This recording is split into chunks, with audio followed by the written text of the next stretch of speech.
Hello বন্ধুরা, তোমরা সবাই কেমন আছো? অবশ্যই কমেন্ট করে জানাবে। আজ আমরা দেখব put your head on my shoulder ড্রামার তৃতীয় পর্বের শুরুতেই দেখি পরদিন সকালবেলা ফু পেই বারবার মোমোকে ফোন করে, কিন্তু মোমো ফোন ধরছিল না, কারণ সে তখনও ঘুমাচ্ছিল। কিছুক্ষণ পর মোমোর কাছে একটা কোম্পানি থেকে ফোন আসে ইন্টারভিউয়ের জন্য। মোমো সেখানে যাওয়ার জন্য রাজি হয়ে যায়। অন্যদিকে দেখা যায় ফু পেই তখনও মোমোর জন্য হোস্টেলের বাইরে দাঁড়িয়ে অপেক্ষা করছিল। এরপর মোমো যখন তৈরি হয়ে হোস্টেলের নিচে আসে, তখন সে দেখে ফু পেই ওখানেই দাঁড়িয়ে আছে। মোমো অবাক হয়ে জিজ্ঞেস করে, তুমি এখানে কি করছো? ফু পেই হেসে জবাব দেয়, তোমার অপেক্ষা করছিলাম। মোমো তখন একটু দ্বিধায় পড়ে আর জিজ্ঞেস করে, আমি কি গতকাল রাতে কিছু ভুল করেছি? কারণ মোমোর কিছুই মনে ছিল না। তখন ফু পেই একটু মজা করেই বলে, তুমি তো গতকাল রাতে আমাকে কিস করতে গিয়েছিলে আর আমার পুরো শরীর জুড়ে ঘোরাঘুরি করছিলে। মোমো লজ্জায় একেবারে চুপ হয়ে যায়। এই দৃশ্যের পর সিনটা বদলে যায়। এবার আমরা দেখি গু ইয়েই প্রফেসর জিয়াংয়ের সঙ্গে দেখা করতে যায়। প্রফেসর জিয়াং গু ইয়েইকে জিজ্ঞেস করেন, এই গবেষণাপত্রটা কি তুমি একাই লিখেছ? গু ইয়েই জবাব দেয়, হ্যাঁ, আমি একাই লিখেছি। এটা শুনে প্রফেসর জিয়াং বলেন, তাহলে তুমি আমার টিমে যোগ দাও, তুমি এই কাজের জন্য একদম উপযুক্ত। কিন্তু গু ইয়েই তখন বলে, এটা তো ঠিক হবে না, কারণ পরীক্ষার সেরা ছাত্র তো কেউ আর ছিল।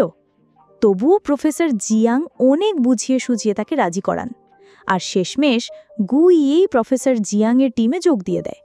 আর এখানে মোমো ইন্টারভিউ দিতে গিয়েছিল, আর ওকে ট্রেনে হিসেবে একটা চাকরি পেয়ে যায়। এরপর মোমো ক্যান্টিনে খেতে আসে আর ফোনে মায়ের সাথে কথা বলছিল। তার মা ওকে বাড়ি ফিরে আসতে বলে। তখন মোমো বলে, আমার এখানে একটা কোম্পানিতে ট্রেনি হিসেবে চাকরি হয়ে গেছে, তাই আমি এখন ফিরতে পারবো না। তারপর মোমো মায়ের সাথে কথা বলতে বলতে খাবার নিয়ে টেবিলের দিকে আসছিল, তাই খাবার পড়ে যেতে লাগলো, কিন্তু গু এই খাবার ধরে ফেলে আর সেটা এক টেবিলে রেখে দেয়। তারপর মোমোর মা ওকে কোম্পানি সম্পর্কে জিজ্ঞেস করে আর বলে, এই এলাকাতেই আমার এক বন্ধুর বাড়ি আছে, তুমি সেখানে গিয়ে থেকো। কিন্তু মোমো তখন মানা করে দেয় এবং ফোন কেটে দেয়। তারপর মোমো গুয়েকে খেতে দেখেই শুধু চেয়ে থাকে। এরপর সিন বদলে যায় আর দেখা যায় মোমো কোম্পানিতে কাজ করছে। কাজ শেষ হওয়ার পর মোমো যখন হোস্টেলে ফেরার জন্য বাসে উঠছিল, তখন ভিড়ের কারণে বাসে উঠতে পারে না। ঠিক তখনই মোমোর মা ফোন করে জিজ্ঞেস করে, তুমি কি হোস্টেলে ফিরে গিয়েছো আর খাওয়া হয়েছে তোমার? তখন মোমো বলে, বাসে অনেক ভিড় ছিল, তাই আমি উঠতে পারিনি, পরের স্টপ পর্যন্ত আমি হেঁটেই যাব। তার মা বলে, আমি আন্টি জুর সাথে কথা বলেছি, তুমি ওনার বাড়িতে গিয়ে থেকো। তখন মোমো রাজি হয়ে যায়। এরপর মোমো আন্টি জুর বাড়িতে থাকতে চলে আসে আর এসে দেখে বাড়িটা ধুলায় ভরা, তাই মোমো বাড়ি পরিষ্কার করতে শুরু করে। আর বাড়ির সাজদজ মোটেও মোমোর ভালো লাগেনি, তাই মোমো নিজের মতো করে পুরো ঘর সাজিয়ে ফেলে। তারপর মোমো লাইব্রেরিতে যায়। সেখানে গিয়ে দেখে গুয়েই একটা ফরচুন টেলিংয়ের বই পড়ছে। এটা দেখে মোমো মজা করে বলে, আমার ভবিষ্যৎটাও বলে দাও না।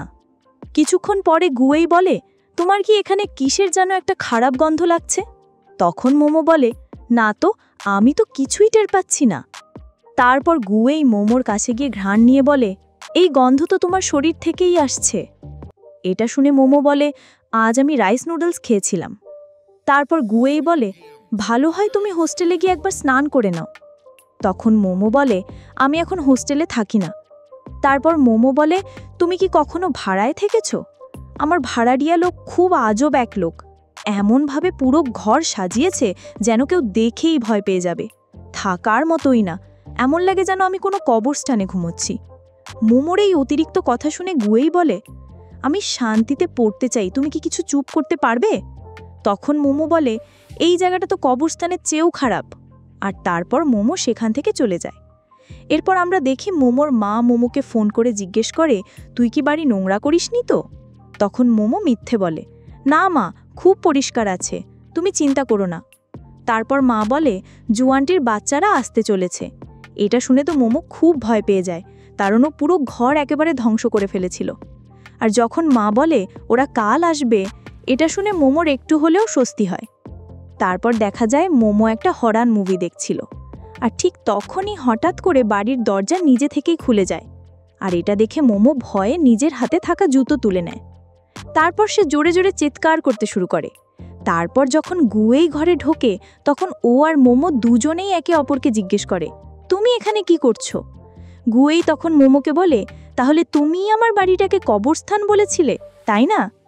তখন কথার মোড় ঘোরানোর জন্য মোমো বলে, আগে এসির টেম্পারেচার বাড়াতে দাও, খুব ঠান্ডা লাগছে।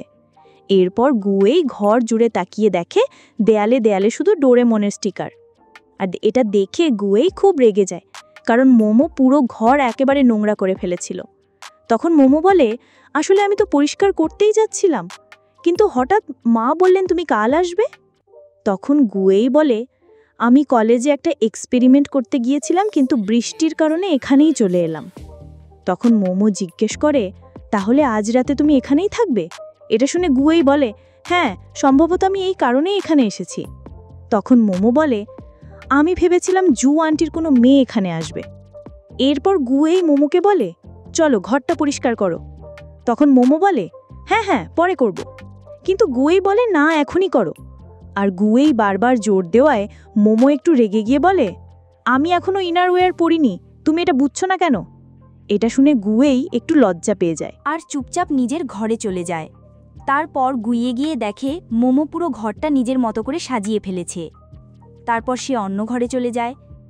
এরপর মোমো পোশাক পাল্টানোর পর মোমো আর গুইয়ে মিলে পুরো ঘরটা পরিষ্কার করতে শুরু করে। পরিষ্কার হয়ে যাওয়ার পর গুইয়ে মোমোকে জিজ্ঞাসা করে, স্নানটা আগে কে করবে, তুমি না আমি? তখন মোমো বলে, তুমি আগে যাও। গুইয়ে স্নানে চলে যাওয়ার পর মোমো যখন সোফায় বসেছিল তখন তার চোখ পড়ে বাইরে। সেখানে তার কিছু অন্তর্বাস শুকাতে দেওয়া ছিল। তখন মোমো দৌড়ে গিয়ে ওগুলো নিয়ে আসে। আর তখনই মোমোর মনে পড়ে সে তো বাথরুমের ভেতরেও কিছু অন্তর্বাস ভিজে রেখেছিল, কেউ যেন দেখে না ফেলে, বিশেষ করে গুইয়ে। এই ভয়ে সে বারবার বাথরুমের সামনে চক্কর দিতে থাকে, কখন গুইয়ে বেরোবে সেটা দেখার জন্য।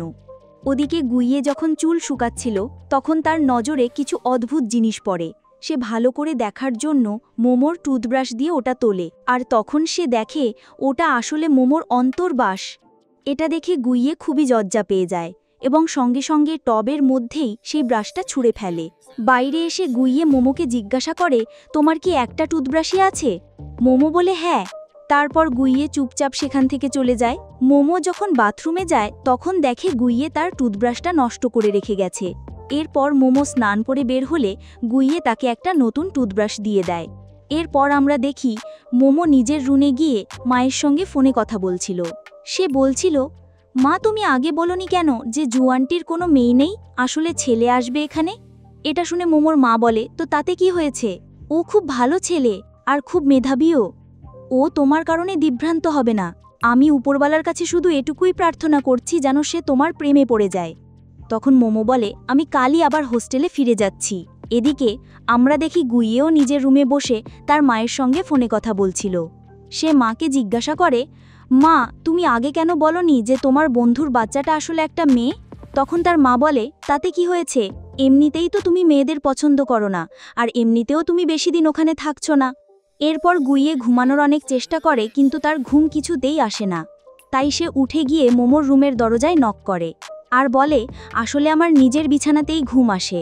এরপর মোমো দরজা খোলার পর গুইয়ে মোমোর মুখের দিকে তাকিয়ে জিজ্ঞাসা করে, তোমার কি হয়েছে? তখন মোমো বলে, পেটে ব্যথা হচ্ছে। তারপর গুইয়ে মোমোর জন্য ওষুধ আনতে যায়। ওষুধ এনে মোমোকে দিয়ে বলে, আমারও যখন এরকম হয় আমি এটা খাই। তারপর মোমো সেই ওষুধ খেয়ে ফেলে, কিন্তু কিছুক্ষণ পরে হঠাৎ করেই মোমো অজ্ঞান হয়ে মাটিতে পড়ে যায়। আর গুইয়ে যখন মোমোকে অজ্ঞান অবস্থায় দেখে তখন খুব ভয় পেয়ে যায়। সে তখন ওষুধটা নিয়ে দেখে ওটার মেয়াদ অনেক আগেই শেষ হয়ে গেছে। এটা দেখে গুইয়ে পুরোপুরি ঘাবড়ে যায়। তারপর গুইয়ে তাড়াতাড়ি অ্যাম্বুলেন্স ডাকিয়ে মোমোকে হাসপাতালে ভর্তি করে। এরপর যখন ডাক্তার রিপোর্ট চেক করে তখন বোঝে রাইস নুডলস খাওয়ার কারণে মোমোর পেটে গ্যাস হয়েছে। এরপর ডাক্তার যখন মোমোকে দেখতে আসে তখন গুইয়েকে দেখে বলে, তুমি তো বেশ চেনা চেনা লাগছো। তখন গুইয়ে বলে, সেদিন যখন ওর চোট লেগেছিল তখন আপনিই তো এর চিকিৎসা করেছিলেন। ডাক্তার তখন বলে, আচ্ছা হ্যাঁ, ওই হুইল চেয়ারওয়ালা, মনে পড়েছে। তারপর গুইয়ে ডাক্তারকে জিজ্ঞেস করে, একে কি হয়েছে?